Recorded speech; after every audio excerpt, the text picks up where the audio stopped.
People that have carried dagger to stab you in your back, forgive them. But be very wise so that next time they cannot get the chance to stab you again. Somebody will not come and give you a second chance. You are the one that will say, I need a second chance. Blaming other people for your problem will never solve your problem. Rich people everywhere, if you go to their houses, their gym is as big as a hall. You will see all the machines there. But when you look at their stomach, you will think they are 8 months pregnant. One thing I found out is that nobody wants to correct himself. They want to win every argument. There must always be a solution insofar as you are ready to have a discussion. I always want to talk about the other side of forgiveness. Because people believe that forgiveness is automatic. Yes, it is automatic for me. What I mean by that is that if you hurt me, I will never plan to revenge against you. Did you get me? I will never plan on how to punish you. But what did Jesus Christ say? He said, be as wise as a serpent and as harmless as a dove. What was he telling us there? Be as wise as a serpent. No, that's a snake. Very clever. Then, as harmless as a dove that cannot do you anything. What is he trying to tell us? He's telling us that people that have carried dagger to stab you in your back, forgive them. But be very wise so that next time they cannot get the chance to stab you again. Is that not clear? You have a wife and you are married, then you now see that there's another man inside the bedroom. Instead of you to carry cutlass and just cut her neck, you won't do that. You are forgiving her. That's what the church is saying now. Don't carry cutlass and go and kill her or kill the man. Is that not the case? I said that is the aspect of forgiveness. But does it mean that you should continue? Because you are a Christian. So you see that Jesus Christ is saying it. Do not plan to revenge. Because most people now, if they catch you with their wife, it's for them to carry a gun and shoot you. Jesus Christ said, don't do that. Forgive. But to still carry the same woman and put inside your house again, so that next time you come and be at once in one, then at two, sin two. You don't want that to, Abi? Because they can even connive to kill you. So the message should be very clear. Many people just believe that they will carry a dagger and stab you in the back. Then after a while they will say, I'm sorry. Then you not go back the same way. Such people now, even if you have food here and they are eating, if you are a wise man, as wise as a serpent, you will not even drink water there at all. Even if you are hungry, you manage. When I get home, I eat. That is, you are now as wise as a serpent and as harmless as a dove. So the message of second chance, what I want to quickly add to that is, when you say you need a second chance, the way I look at it is that you have to ask yourself that you want a second chance. It must be from you. Somebody will not come and give you a second chance. You are the one that will say, I need a second chance. I want I'm demanding, I'm asking for a change. I'm asking for a second chance. We are all doing businesses. You try it and it's not working. Continue to put your head inside. They'll be looking for demons, spiritual enemies, why you cannot do your business. Whereas, if you sit down and try to analyze it, you'll be able to get answers to it. And that is the second chance we are talking about. Not even second chance, third chance, fourth chance. You can continue to give yourself more opportunities to improve. Not by looking for somebody to blame. Blaming other people for your problem will never solve your problem. When people who already know, who have already been through certain aspect of life, and they are advising you, of course, there are people that will give you wrong advice.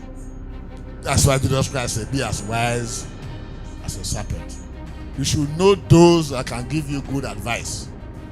Because good advice, when they are giving it to you, it will not be looking fine. It will be looking very, very difficult. The easy ones are the ones that are not possible, are the ones that will mislead you. The genuine ones are the ones that are painful. Because if you are lifting weight, you are a weightlifter. What they will tell you at the gym is that no pain, no gain. You want to have muscles. You must be able to stay there and push until you are almost ready to pull your knicker. But when you are doing that, you not see the muscles coming. That is why you see many people in Nigeria, businessmen, rich people everywhere. If you go to their houses, their gym is as big as a hall. You will see all the machines there. But when you look at their stomach, you think they are 8 months pregnant. Because the gym is there, but they cannot endure the pain now. They cannot endure the pain. Until I stopped lifting weight about 6 or 7 years ago. What do I have in my gym? Just about 3 or 4 things. But every day we just go there and pump iron. And when you look at me everywhere, all muscles, I say, how do you do it? When I go to their houses, then they'll say, okay, I want to take you around my house. Come and see my gym. Look at my swimming pool. Look at. You are looking at all these things and you are looking at the person's stomach. Eh? So, all these things about life, we must be ready to make sacrifice.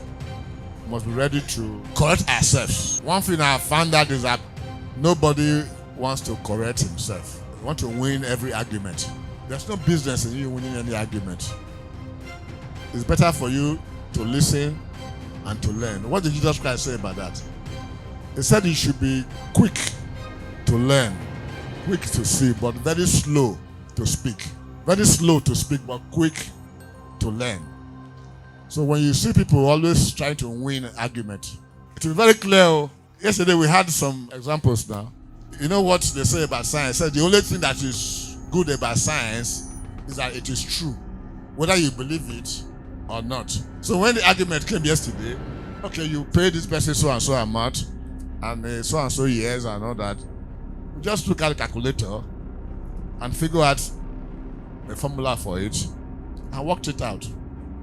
By the time we worked it out, they now agreed. 4 or 5 days earlier, I had the same argument again with somebody else who said he gave money and the person was supposed to work for 2 years and he only worked for 13 days. And there are 2 of them. So you gave 60,000 to bring them. I want you to pay me 15,000. The man that brought the person said, no, it's not up to that. So I said, okay, let's work it out. How many days do you have in a year? The man, he said 365. I said, any argument about that? He said, no. Okay, do they work on Sundays? He said, no. How many Sundays do we have in a year? The first thing you learn when you're in primary school is that 52 weeks make 1 year. That's the first thing you learn when you're in primary school. So we agreed that 52 weeks make 1 year. That means that 54 Sundays, 52 Sundays. You must remove that 52 from the 365 because they don't work on Sunday. We also agreed on that. Okay. Now, how much are you supposed to pay in a year? Say 200,000. Okay. 200,000 divided by 313. Because when you remove 52 from 365, you now have 313. So you say 200,000 divided by 313. What do you get? So it's 680 something naira. Okay. Times 13.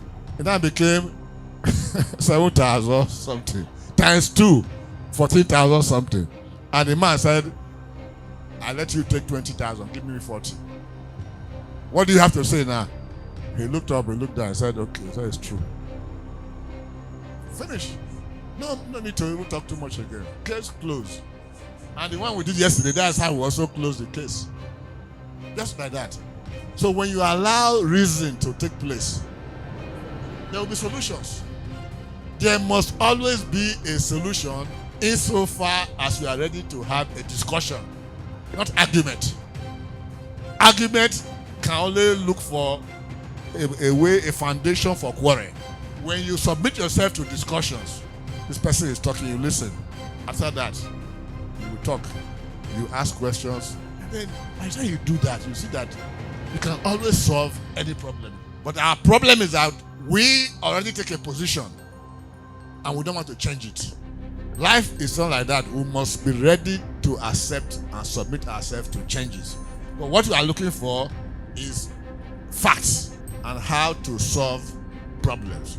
May God give us the knowledge and the endurance to be able to live up and try to be Christ-like in everything that we do, so that we can allow our light to shine before men, so that they will see our good work and glorify our Father who is in heaven. People that have carried dagger to stab you in your back, forgive them, but be very wise, so that next time they cannot get the chance to stab you again. Somebody will not come and give you a second chance. You are the one that will say, I need a second chance. Blaming other people for your problem will never solve your problem.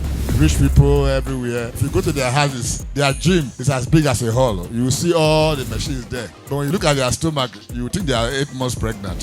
One thing I have found out is that nobody wants to correct himself. They want to win every argument. There must always be a solution insofar as you are ready to have a discussion.